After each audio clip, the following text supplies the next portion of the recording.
When you think of scientific discoveries, the first thing that pops into your mind is some scientists putting things together to come up with a solution. But sometimes these discoveries are sitting right before our very eyes in the natural world we live in. It's amazing seeing some of the scientific perfection behind nature itself, whether it be the aerodynamics of eagles, the camouflage of chameleons, or the sonar location of bats. Even today, we are constantly amazed by the science that the world has already shaped for us. One of the most complex and intriguing topics of this natural science is that of medicine and chemistry found in the natural world, which has become beneficial for our human bodies. As a student of the health science department and a strong advocate for environmental conservation, I find these studies the most interesting, as it shows how nature and the environment is constantly a benefit to the human world and actually helps people a lot of the time. A prime example of this natural medicine is Captopril, which was one of the first treatments for high blood pressure back in the early 1980s and went on to be the basis of the high blood pressure treatment we use today. But one of the most interesting components of this treatment is where it is found, the venom of a Brazilian viper. To think that something considered so deadly could save so many lives. But how does this treatment work? It's all in the Captopril molecule and its effects on the body. A Captopril molecule consists of 9 carbon, 15 hydrogen, 3 oxygen, and 1 nitrogen and sulfur atom, with 2 oxygen-carbon double bonds, as seen on the visual aid provided.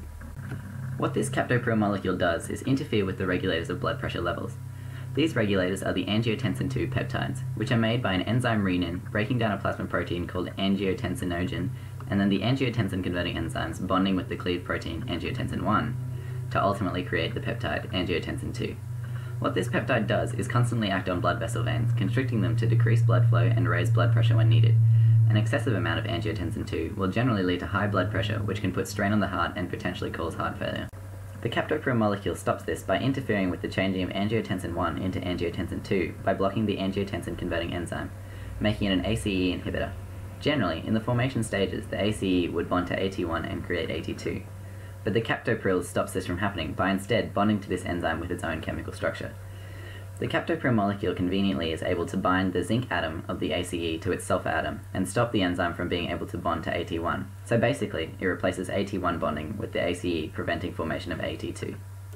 By this inhibition of ACE, the Captopril molecule will lower blood pressure quite significantly, which in terms of a snake would make the victim collapse, creating an easy meal.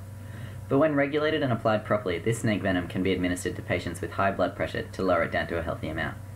This process has greatly improved the medical industry in terms of blood pressure treatment. Although now Captopril may be outdated with chemically improved, more effective ACE inhibitors, it's still impressive that an animal created this cure through evolution. With all the scientific advances we have had in the human race, I think it's amazing to see that Mother Nature is still one step ahead of us. The natural world is full of wonders, half of which probably haven't even been discovered yet. As humans, we should be keeping it safe and constantly be on the lookout.